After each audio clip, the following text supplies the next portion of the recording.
Hello বন্ধুরা, হর্ষিত by রিপেয়ারে আমাদের সবাইকে স্বাগত। চলে এসেছি একটা নতুন ভিডিও নিয়ে। তো ভিডিওটা হচ্ছে এই যে দেখতে পাচ্ছেন আপনারা, খোলা আছে M10 15।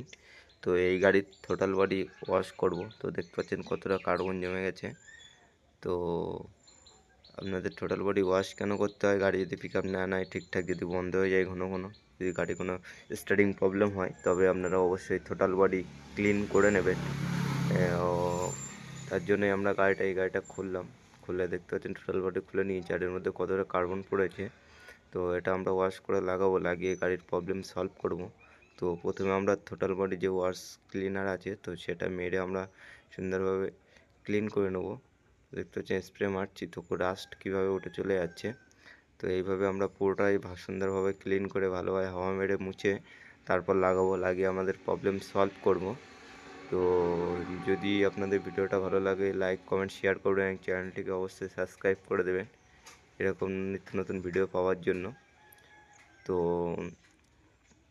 দেখতে পাচ্ছেন আমরা টোটাল বডিটা ওয়াশ করে নিচ্ছি। নেওয়ার পরে আমরা লাগিয়ে দেবো, দিলে আমাদের গাড়ির প্রবলেম সলভ হয়ে যাবে। আপনাদের যদি গাড়ি এরকম কোনো প্রবলেম আসে, তবে অবশ্যই কোনো গ্যারেজে গিয়ে রাস্ট ক্লিনার দিয়ে আপনারা অবশ্যই পরিষ্কার করে নিতে পারবেন। তো আজকের মতন ভিডিও এই পর্যন্ত, দেখা হবে।